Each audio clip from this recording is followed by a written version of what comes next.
Citizens of the United States collectively hold $1.7 trillion in student loan debt.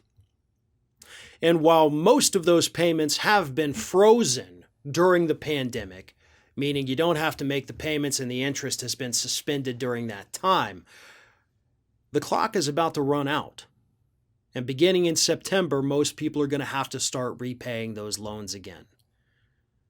$1.7 trillion. The student loan debt crisis has been put on ice, but folks, it was not killed. And it's thawing out right now.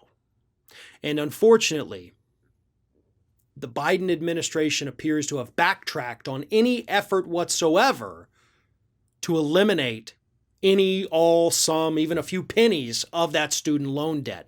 And instead of, we're going to forgive $10,000, we might forgive $50,000, we might forgive all of it. Nope, that's not the talk anymore. Now they're saying, hey, you should go through these avenues that are already established with the Department of Education to see about getting your loans forgiven or into forbearance, blah, blah, blah, all that crap.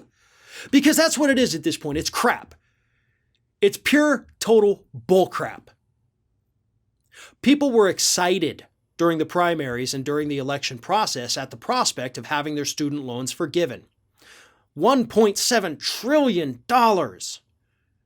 And by the way, this is not limited to just, people in their mid-20s, just fresh out of college. We have people in their late 60s and 70s with student loan debt that they're unable to pay. This is a problem that crosses generations.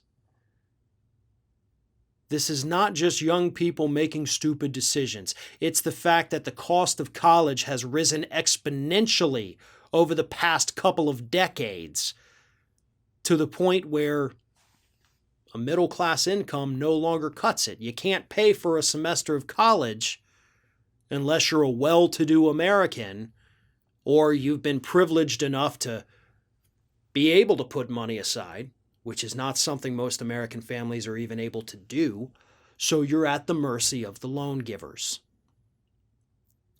This is a crisis, and it's been a blessing for millions and millions of people who haven't had to make these payments for over a year now. But that blessing is about to go away. And people are already, according to a recent article in Bloomberg, they're freaking out about it because they can't make those payments. They're still not in a good place financially.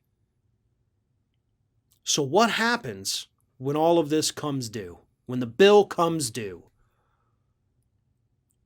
Instead of being able to pay for other things, perhaps medication, perhaps car repairs, perhaps on new clothes, that money goes to the banks. That money goes to the people holding the student loan debt.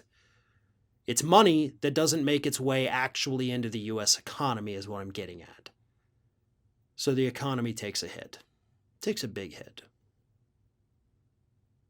Most of this could be wiped out with a stroke of a pen from President Biden issuing an executive order. Now, I've heard conflicting reports, and I have had people from different organizations reach out to me saying, no, he can erase it all with an executive order. I've had other people tell me, no, Farron, he cannot do that with executive order. So I don't know where exactly all the truth is, but I do know this. This administration has already basically given up on this issue. We're on our own, and that's going to be horrible for the economy, but more importantly, horrible for American families. This is Hattie. Hattie wants to know why you have not subscribed to our channel. You obviously like our videos, so do us a favor and subscribe.